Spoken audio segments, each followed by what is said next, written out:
doanya semoga saya mau doanya rumah ini membawa keberkahan. Semoga ya pokoknya berkah lah, pokoknya yang baik lah. Ya apapun yang terjadi, insyaallah mudah-mudahan semuanya karena kehendak Allah Subhanahu Wa Taala kita bersyukur. Alhamdulillah pada hari ini dan dengan Allah Subhanahu Wa Taala kembali kita dapat bersilaturahmi dalam kajian yang biasa di sholat. Ini saya minta ke sini satu tujuannya satu silaturahmi ya. Pertama yang kedua pada waktu nanti ada waktu kesempatan mampir main ya. Jangan sampai silaturahmi putus hanya gara-gara pindah lokasi. Tapi insyaallah mudah-mudahan apapun yang kita lakukan Allah berkahi oleh ridhoi. Salam dan salam semoga diserahkan kepada junjungan Nabi kita Muhammad SAW. Mudah-mudahan selalu kita panjatkan tersapat dari kiamat yang akan datang. Para Bapak Ibu sekalian, sebelum kita mulai kajian kita, yuk sama-sama kita baca Fatihah. Mudah-mudahan dengan baca Fatihah apapun yang kita niatkan Allah kabulkan, yang sedang susah Allah mudahkan, yang sedang sakit Allah sembuhkan, yang punya utang Allah lunaskan. Pokoknya apapun yang kita inginkan Allah ridhoi. Dan mudah-mudahan ilmu yang kita dapatkan walaupun sedikit dapat kita amalkan. Al-Fatihah ala hadi ini ya walidun minal fisoliyah ila hadratin Nabi Mustafa Muhammad sallallahu alaihi wasallam bismillahil Fatihah. Alhamdulillahi minasyaitonir rajim. Bismillahirrahmanirrahim. Alhamdulillahi rabbil alamin arrahmanir rahim maliki yaumiddin. Iyyaka na'budu wa iyyaka nasta'in. Ihdinas siratal mustaqim. Siratal ladzina an'amta 'alaihim ghairil maghdubi 'alaihim waladdallin. Ya, sekali lagi terima kasih Ibu, makasih ya atas kunjungannya kedatangan Ustaz Romia. Mudah-mudahan langkah kaki Bapak Ibu semua dari rumah mendapatkan ridho dari Allah Subhanahu Wa Taala. Ya kita lanjutin kemarin ya kajian sebentar saja. Nanti kita sudah terima pada malam ini. Masih dalam surat At-Tariq. Bismillahirrahmanirrahim. Wassama'i dzatil buruj wal ardi wassama'i dzatil raj'i wal ardi dzatis sad innahu laqawlu faslu wa ma huwa bil haz innahum yakiduna kaida wa akidu kaida wa ma hidal kafirina amhiluhum ruya. Ya, kemarin kita sudah bahas sedikit tentang penciptaan manusia. Sila Allah jelaskan bahwa manusia diciptakan itu dari apa? Mimain dafik, dari air yang hina, yang keluar dari sulbi dan tulang lunak.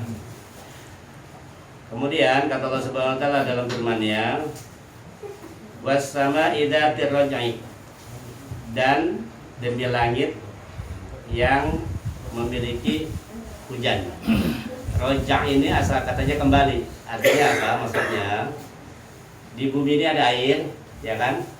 Kemudian Allah taikin ke atas, air akan dikembalikan lagi. Siklus hujan nih. Kalau kita belajar ilmu biologi itu ada yang namanya siklus hujan. Allah menerangkan dalam Al-Quran was-sama'i dzatir raj'i, dan demi langit yang memiliki hujan. Diartikan hujan karena dia kembali dari bumi menuju ke bumi. Ini yang pertama. Yang kedua, penafsiran ahli tafsir dalam ini adalah maksudnya sangat mudah bagi Allah untuk mengembalikan manusia yang tadinya Allah ciptakan dari tidak ada menjadi ada, kemudian meninggal, Allah kembalikan lagi. Sangat mudah buat Allah. Kenapa? Karena yang awalnya tidak ada aja Allah bisa bikin. Apalagi sudah ada kerangkanya, sudah ada polanya, maka mudah bagi Allah untuk mengembalikan. Itu penafsiran yang kedua. Kemudian kata Allah dalam Al-Quran, wal ardi dzatis sadaq, dan bumi yang mempunyai tumbuh-tumbuhan. Ibnu Abbas mengatakan bahwa mana yang dimaksud ialah terbelahnya bumi mengeluarkan tumbuhan. Makanya ketika ada biji di dalam bumi, maka bumi akan terbelah. Bumi terbelah, keluarlah tumbuhan. Dan semuanya itu siapa yang melakukan? Allah. Kita manusia hanya menanam. Kita hanya memendam benih, lalu kita serahkan pada Allah Subhanahu wa Ta'ala. Dalam hidup ini kita tidak bisa mengendalikan apapun. Ya.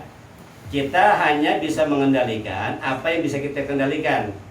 Di dalam menanam, kita hanya bisa menanam benih menyiram dan memupuk.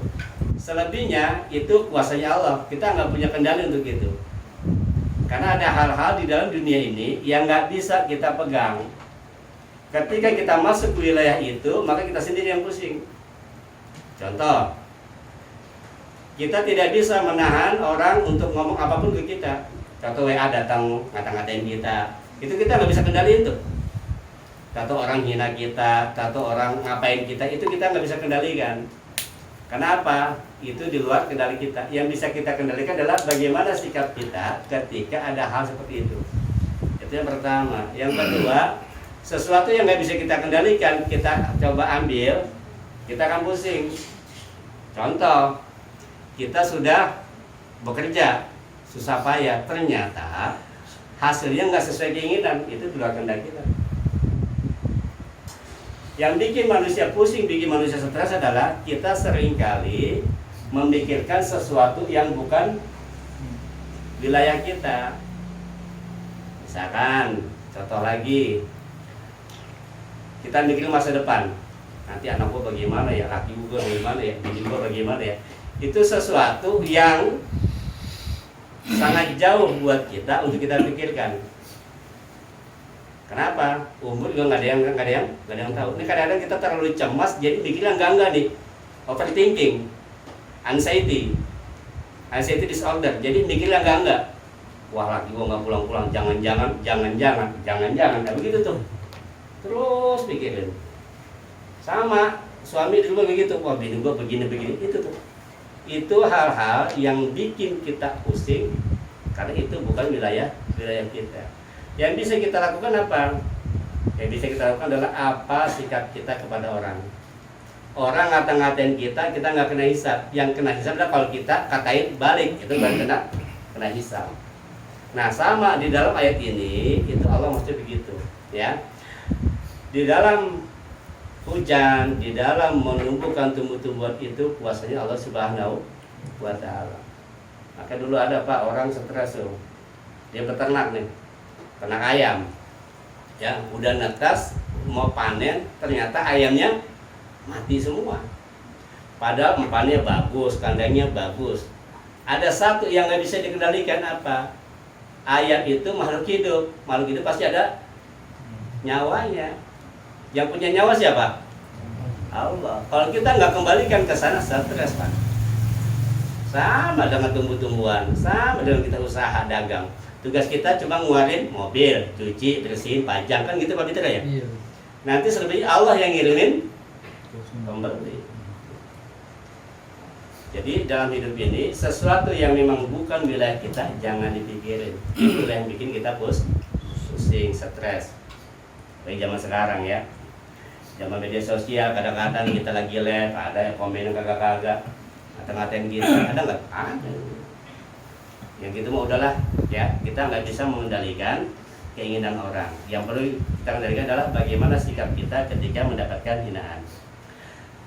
Kemudian kata Allah dalam firman-Nya, innahu laqaulun faslun. Sesungguhnya Al-Quran itu benar-benar firman yang memisahkan antara yang hak dan yang batil. Wa ma huwa bil hazl, dan dia bukanlah senda gurau. Jadi Al-Quran itu benar-benar Pak. Sekarang ini banyak orang nggak percaya sama Quran. Dianggapnya Allah menceritakan tentang surga neraka, angin lalu aja tuh. Ya. Dianggapnya saja cerita-cerita dongeng. Allah bilang nanti di neraka ada begini, surga begini. Kalau rumah tangga kamu begini caranya ini. Itu semuanya petunjuk Allah Subhanahu itu benar. Hak. Cuma banyak orang menganggap Al-Quran itu hanya cerita. Nggak percaya dengan Al-Quran. Nanti pada saatnya baru udah enggak. Nah, dalam At-Takasur itu kita bahas kan. Kala saya lamun tumakala saya lamun. Kala lo tak lamun naimal yakin. Tapi iman yakin dulu tuh. Ya, kita yakin, kita tahu kalau kita baca. Kalau kita nggak baca maka nggak bakal masuk ke ainul yakinnya. Ilmu yakin dulu baru ainul yakin. Udah ainul yakin baru hakul yakin. Makanya zaman dulu banyak nabi-nabi palsu itu coba Pak menyaingi Al-Quran. Contoh siapa tuh? Musailamah al-Kadzdzab. Musailamah al-Kadzdzab itu nabi palsu yang membuat Al-Quran palsu.